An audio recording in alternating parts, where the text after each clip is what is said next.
I'm making enchiladas tonight, so I wanted to share with you my recipe for red enchilada sauce.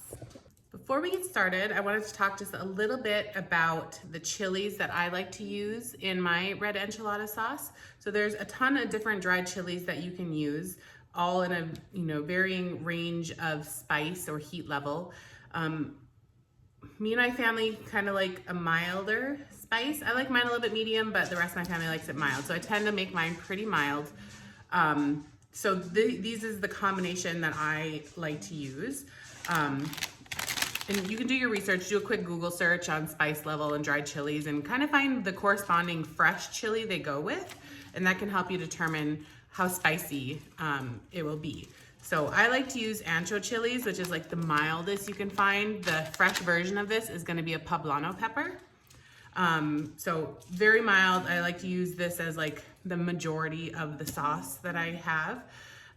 Next I have these dried red hatch chilies.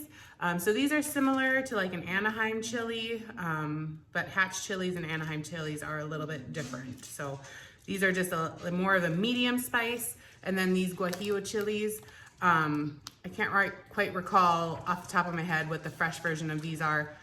Starts with an M, I believe, but also a medium spice. So I like to use a few different chilies. I had three of these in my freezer just hanging out, so I figured I'd use all three of these today. So let's start getting them ready.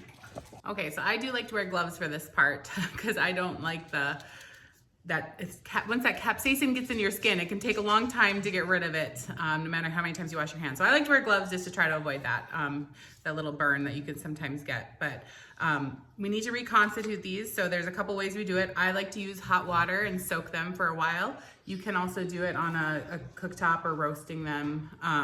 But I think I like to use hot water. So I like to take the stem and seeds out while they're dry.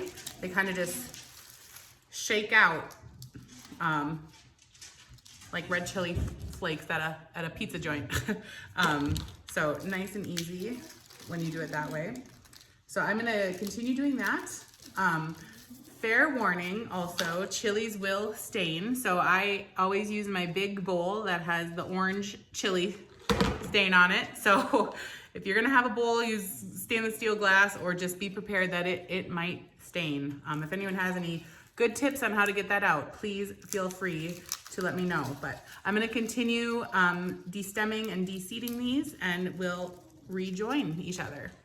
Okay, we are all set. I'm gonna go give these a quick rinse. You'll see that I didn't get all the seeds. That's okay, we'll get those strained out of there. But I'm gonna go give them a quick rinse to get some of the dirt sediment off of there, because some of them are fresh from the ground. And then pour some hot water on and let them soak.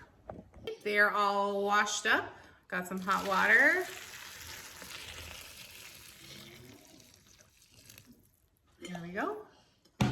Something to weigh it down with so they don't all float to the top. We're gonna let these guys soak for about an hour and then we'll come back and I will go over the rest of the ingredients and the rest of the steps to make that enchilada sauce. The chilies are nice and rehydrated, so let's go through the rest of the recipe. So we need those rehydrated chilies, some oil, salt, oregano, ground cumin, a couple garlic cloves, and some chicken bouillon. I'll list out the measurements in the description of the video. Okay, to start out with, we are gonna have a big pot over medium-high heat. I'm gonna get a little bit of oil going. And then I want to throw our garlic cloves in there. I just want to get that oil nice and fragrant and flavorful. So I just want to get those, cooked up a little bit, and then I'm going to throw them in the blender with the rest of the ingredients. So let's grab these chilies out of the water. And it's okay, you don't need to fully drain them off because we're going to be adding some of this liquid into the blender anyways. So just shake them off a little bit so they don't drip too much during transfer.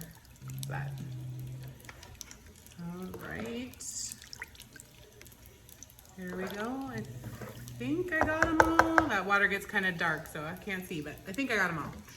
All right, so you can see that is about 3/4 full of chilies. Now I'm going to do about half full of water.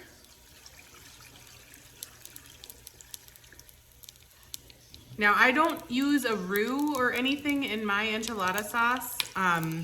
So I like to control the thickness of the sauce of how much water I use. So I always start out with less and then I add more to get to the right consistency. So I'm going to start with about this, about half, up to wherever the chili mark is, do about half of that with water. My garlic is talking to me over here. It is splattering everywhere. So I think the garlic is done. It got nice and toasty. I'm gonna grab those, throw them in the blender, and then take the oil off the heat for now.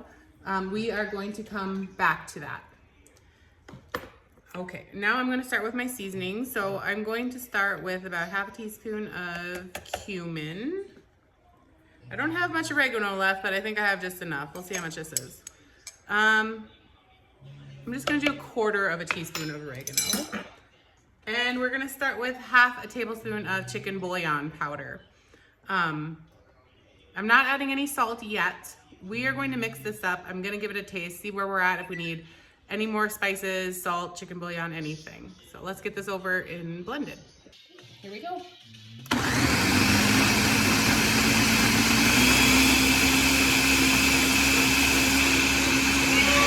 That got pretty smooth. There's definitely gonna be some chunks in it still. We're gonna strain it, so don't worry about that too much.